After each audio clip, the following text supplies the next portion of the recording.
Hello friends, this is Kabya from Kabya's English class. I hope you all are fine. So today I have brought a new poem named The Rime of the Ancient Mariner, written by Samuel Taylor Coleridge. Samuel Taylor Coleridge was an English poet, literary critic, philosopher and theologian. And with his friend William Wordsworth, he was one of the founder of the Romantic movement in England and a member of the Lake Poets. And this poem, The Rime of the Ancient Mariner, was the most famous poems, or we can say was the most famous as well as the most widely read poems in the English language. This is the longest poem of Coleridge. Actually, it has 7 parts, but today we are going to read only the part 1. So children, this is our part 1, the Rime of the Ancient Mariner, part 1. So rhyme here means story. Rhyme here means story. The story of an ancient mariner. Ancient here means very old. Very old. And mariner, it's sailor. Mariner means sailor. So this is the story of a very old sailor. It is called a ballad. So ballad is a poem which tells a story. Ballad is a poem which tells a story. So let's start. So as this is a very long poem, I'm not going to recite the whole poem. Page wise I'll explain it. Okay. So let's start. It is an ancient mariner, and he stopped one of 3. By thy long grey beard and glittering eye, now wherefore stopp'st thou me? The bridegroom's doors are opened wide, and I'm next of kin. The guests are met, the feast is set, mayst hear the merry din. He holds him with his skinny hand. There was a ship, quoth he. Hold off, unhand me, grey beard loath. Eftsoons his hand dropped he. He holds him with his glittering eye. The wedding guest stood still, and listens like a 3 years child. The mariner had his will. The wedding guest sat on a stone, he cannot choose but hear. And thus spake on that ancient man, the bright-eyed mariner. The ship was cheered, the harbor cleared, merrily did we drop. Below the cape, below the hill, below the lighthouse top. So children, let's move to the first paragraph. Here, it is an ancient mariner. So, this is the story of an ancient mariner. And he stopped one of 3. He means that mariner, that sailor. Stopped. Here children, stopped. Here, this is the archaic language used by the poet. That means it's the very old language, old-fashioned language. Nowadays, we don't use this type of language. Okay, so here stopped means stopped. And he stopped one of 3. So out of 3 people, he stopped 1. By thy long grey beard and glittering eye, now wherefore stopp'st thou me? So here it is written in single quotation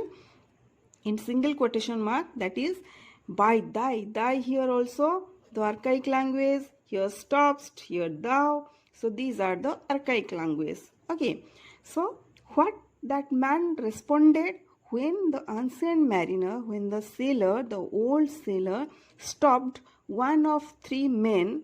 So that man, the person who was stopped by the mariner, so what was his response? So he just told, by thy long grey beard and glittering eye, now wherefore stopp'st thou me? Why did you stop me? You long grey beard and glittering eye? That means the mariner was having long grey color beard and glittering eyes. Here glittering means shining brightly. Here shining brightly with flashing points of light. Okay, so that person out of one of three. So out of three, that person who was stopped by the mariner, he asks the question, why did you stop me? The bridegroom's doors are opened wide. That means he was going to attend a marriage ceremony. Okay, so these three people, they were going to attend a marriage ceremony. That's why he was just telling, why did you stop me? The bridegroom's doors are opened wide and I'm next of kin. Who was he? He was one of the relative or one of the family member of the bridegroom, and he was going to attend the ceremony, marriage ceremony. And here, when he was stopped by the mariner, he was just telling to the mariner, to the sailor, that why did you stop me? I'm one of the relative of the bridegrooms. And he was just imagining that the bridegroom's doors are opened wide. The guests are met. The feast is set. Mayst hear the merry din. Here I can hear the happy din. Here means sounds, the noise.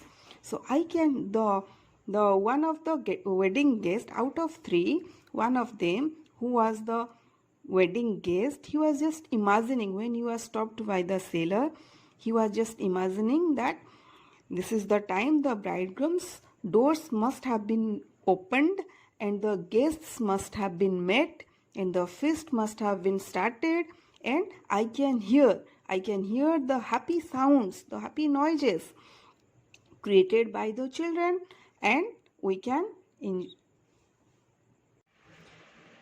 So here the wedding guest is telling to the mariner that he should let him go and enjoy the merrymaking. So children, here in this paragraph, the single inverted started from here and it ends here. That means from by thy long grey beard to this much. These sentences are told by the wedding guest. Okay, now next paragraph. With his skinny hand there was a sip. Quoth he, hold off, unhand me, grey beard lone. Eftsoons his hand dropped he. Here children, he means who? He here is the mariner, the sailor, the old sailor. He holds him, the wedding guest. Okay, so the old mariner, he just holds the wedding guest with his skinny hand. Skinny here means very thin. There was a ship. Quoth he means said. He said. There was a ship. That means he started telling his story. Okay, there was a ship. Children, you can notice here double inverted. This sentence is written in double inverted comma. Okay, there was a ship, he said. Then again the wedding guest said, hold off, unhand me, grey beard loon. You just leave me. You unhand me, you grey beard loon. Loon here means a mad person. Then immediately, without any delay, he just dropped his hand. Eftsoons his hand dropped, he, the mariner, just left his hand. He left his hand, but he holds him with his glittering eye. He means here the same, the old mariner. The mariner left his hand, but he holds him with his glittering eye. Here glittering eye symbolizes both a means of control and means of communication. Okay, it's because of that the wedding guest couldn't go anywhere else. He just stood silently without any movement, and he listens like a 3 years child, and wedding guest just was listening the story of this mariner just like a 3 years child. The mariner had his will, and the mariner has his will. And what was his will? The mariner's will was to tell the story to someone. He has suffered, he has done something, and he just wanted to tell his story to someone. The mariner's wish or the mariner's will got fulfilled, as he wanted to tell his story to someone, he got this wedding guest and he started telling his story. The wedding guest sat on a stone. He cannot choose, but here the wedding guest, he was just sitting on a stone and he was listening to the story of this mariner just like a 3-year child. He cannot choose, but here he has no other option. He cannot leave the place. He has to listen to the story of this mariner. And thus spake on that ancient man. Spake here means spoke. He started speaking. This ancient man, this ancient mariner, the ancient sailor, the old sailor started speaking his story. The bright-eyed mariner. Here he was having bright eyes. What was his story? So the first sentence he has already started here. There was a ship. Then next he just continued. The ship was cheered, the harbor cleared, merrily did we drop. Below the creek, below the hill, below the lighthouse top. Here the ship was cheered. The mariner begins his story by describing how his ship left the harbor and began its journey on a happy note. Okay. The mariner and his shipmates started their journey very happily. Then they crossed below the creek. Creek here means the church. They crossed the church, then the hills, then the lighthouse top, then finally they entered the open sea very quickly. The sun came up upon the left, out of the sea came he, and he shone bright, and on the right went down into the sea. So here the sun came up upon the left. As usual, the sun rises in the east and sets in the west. Here the mariner describes the nature, or we can say from these lines we can guess the weather was absolutely fine. The sun came up upon the left. Out of the sea came he. He here means the sun. It seems that the sun was coming out of the sea. And he shone bright. He means the sun. The sun was shining very brightly. And on the right side, as usual in the west, the sun sets in the west, went down into the sea. Higher and higher every day, till over the mast at noon, the wedding guest here beat his breast, for he heard the loud basun. So here, with the passing of each day, the sun seemed to rise to greater heights. And this indicates that the ship was moving towards the equator. And when the ship reached the equator, the sun was directly over the mast of the ship. Here, mast is the highest pole, the longest pole in the ship. Although the wedding guest is patiently listening to the mariner's tale or mariner's story, the wedding guest here beat his breast. So at this moment, the wedding guest started beating his breast because he was impatient now. Now he heard the loud basun. Basun here is the musical instrument, a musical instrument. He heard the music, the noise of the musical instrument, and he is impatient now. He wants to go to the marriage ceremony and he wants to attend the wedding. Okay. And the bride had paced into the hall, red as a rose it see. Nodding their heads before her goes the merry minstrelsy. Here minstrelsy means singers and musicians. This one, singers and musicians. Now the wedding guest here just imagining that the bride has entered, paced into the hall, and she was looking just like a rose. Here the poet has used the simile. The poet has used the literary device, the simile, to describe the bride. Red as a rose it sees. You are just looking like as red as a rose. And nodding their heads before her goes. Here her means the bride. Here tyrannus. Tyrannus means cruel, severe or harsh. And now the storm blast came. So the old mariner, he was just continuing his story to the wedding guest, and he told that a strong storm arose in the sea, and it was very severe.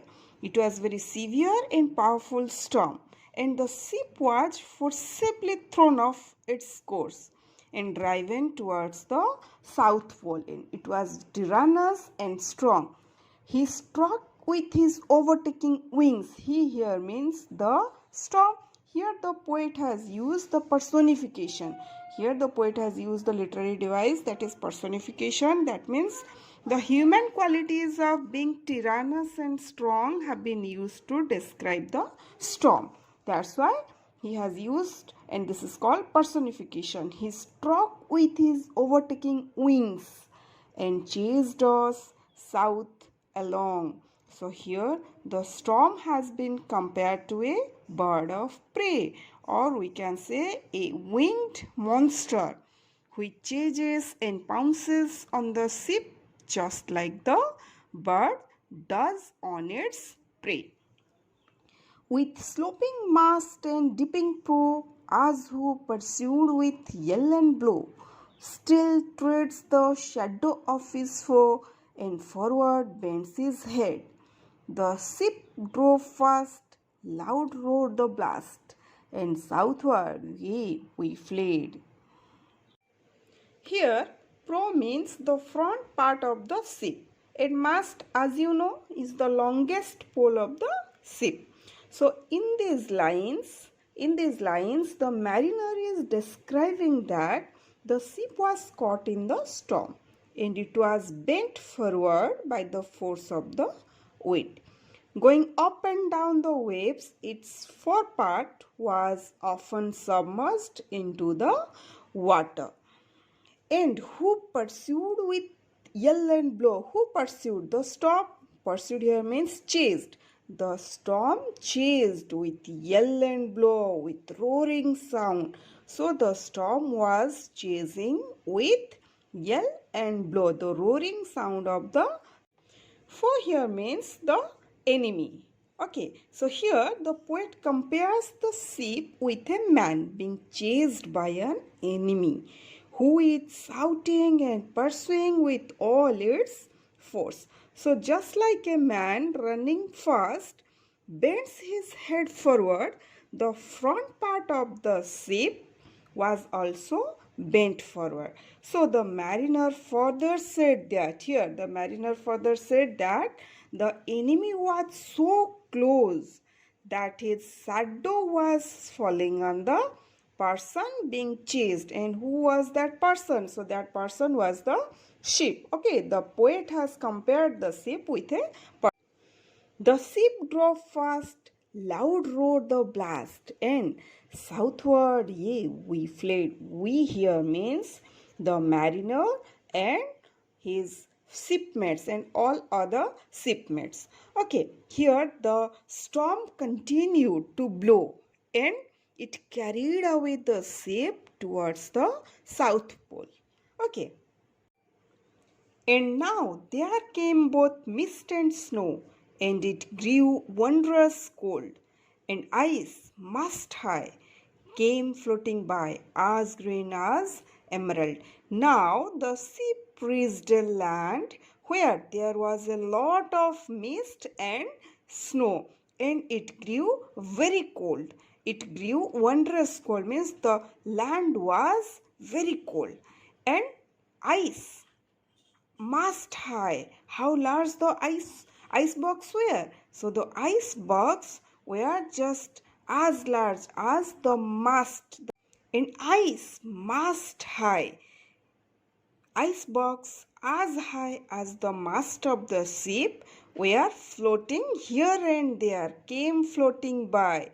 They were floating here and there, and The mariner added that those icebergs were looking as green as emerald. Emerald, it's a precious stone which is clear and bright green in color. Okay. And the poet says here, that means the mariner was telling, the mariner is describing, okay, the poet here the poet says that the color of the sea water was as green as an emerald and it was being reflected through the ice box. Okay, and here the poet has used the simile, the literary device simile is used by the poet. So let's move to the next paragraph. And through the drifts, the snowy cliffs did send a dismal scene. Nor shapes of men nor beasts we ken, the ice was all between. The ice was here, the ice was there, the ice was all around. It cracked and growled and roared and howled like noises in a swoon. Here, the mariner and his friends could see nothing. They couldn't see anything while the ship was moving through the floating ice and the steep sides of icebergs. There was no human being or no animal to be seen around, nor shapes of man, nor beasts we ken. The ice was all between. The whole land was full of icebergs. The ice was here, the ice was there, the ice was all around. So here the words are repeated like here, there, ice, all these words are repeated. So the poet has used the literary device called repetition. Okay, so here the poet has used repetition, and in that land the mariner and his friends could see nothing, no one, no animal, no man, nothing. Only ice and ice. Ice was here, ice was there, the ice was all around. It cracked and growled and roared and howled. Here, it here means the iceberg. Okay, when the ice or the iceberg cracked, okay, when the iceberg cracked, it created a lot of noise. Okay, it made a growling or angry sound and roared and howled. So all these words are used to describe the breaking of the icebergs, and here the poet has used one literary device that is called onomatopoeia. Okay, onomatopoeia. So here the sound of the ice gave the impression that one ice animal had come alive and was attacking the ship. Okay. For many days, the ship sailed all alone in the icy ocean. At length did cross an albatross. Through the fog it came. As it had been a Christian soul, we held it in God's name. So at length here, after a long time, so as they were moving forward in the icy ocean, so after a long time, one albatross crossed. Albatross, it's a bird, white color, large, long winged and large bird. It flew over the ship and it came through the fog. Through the fog it came, it means the albatross. So the bird came through the fog and mist. Okay. As it had been a Christian soul, we held here means welcomed. So we here means the old mariner and all other his shipmates. They all welcomed the albatross in God's name. And believing in Christian theology, the sailors thought that just like them, the bird was also a creation of God. So they welcomed it, and its arrival brought some excitement into their dull and boring journey. Ate the food it never had ate, and round it flew. The ice did split with a thunder fit. The helmsman steered us through. Eat here means the albatross. The albatross ate the food. It never had it. The sailors gave the albatross food items that they had brought for themselves, and they were sure that the bird had not eaten such type of food. And round it flew, and it flew above the ship in anticipation of more food. Okay, the ice did split with a thunder fit. The helpsman steered us through. So here, helpsman means the person who was steering the ship. Okay. Suddenly, the weather became favorable. The ice box started splitting into pieces with thunderous noise, with a great noise. Here, the ice did split with a thunder fit. The helpsman steered us through, and the helpsman here is the person who was steering the ship. He just sailed them. Steered us here means the mariner and all other shipmates. Okay, all other sailors. The old sailor along with all other sailors. The helpsman steered us through. So here the helpsman found the way to steer the ship, and they all came out of the land of mist and snow. Now they all are safe. And a good south wind sprung up behind. The albatross did follow, and every day for food or play came to the mariner's hollo. Here in this paragraph, the mariner further says that now a favorable south wind began to blow from behind. Okay, and this was a good sign because they could set sail and move towards the equator. The sailors believed that it was the albatross which brought the favorable weather and caused the wind to blow. Okay, the albatross was still following the ship. The albatross did follow, and every day for food or play came to the mariner's hollo.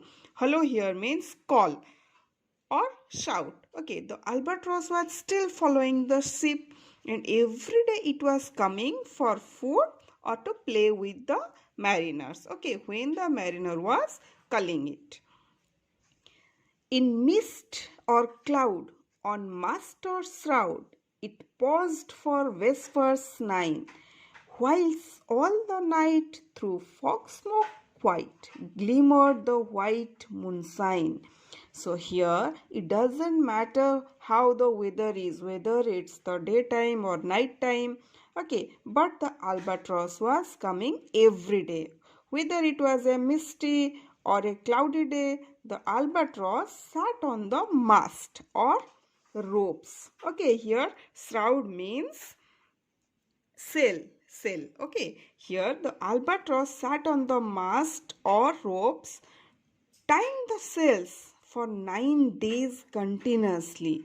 Okay, he sit on the mast at a fixed time. Here vespers 9 means at a fixed time. The albatross was coming to the sailors at a fixed time every day, which was the hour of the church service.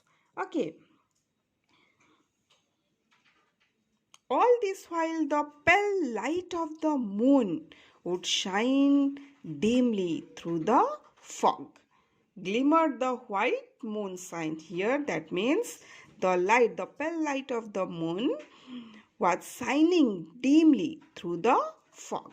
So now let's move to the last paragraph. God save thee, ancient mariner, from the fiends that plague thee thus. Why look'st thou so? With my crossbow I sought the albatross. So children, here you can notice these lines are written in the single inverted comma, and these lines are said by the wedding guest. Okay. So here suddenly the wedding guest noticed that the expression of the mariner's face changed. Okay, and it seems that something wrong and sinful had happened. And here the wedding guest wished Here, God save thee. Thee here means you. God save you, unseen mariner. Here, the wedding guest wished God to show mercy on him and protect him from devils that tortured him. Okay, here then he asked, why lookst thou so? Why are you looking like this? Then he asked the mariner why he was looking so terrified and tormented. Then the mariner replied, with my crossbow I shot the albatross. So the old mariner replied that he committed the cruel crime of killing the albatross with an arrow from his crossbow. Since then, he has been severely tortured and tormented mentally. And this is only the part 1, children, and this is the story of sin and repentance. And sin and repentance are the central themes of this poem. So this is all about the part 1 of the Rime of the Ancient Mariner. So that's all for today. Thank you all of you. Have a nice day. Take care.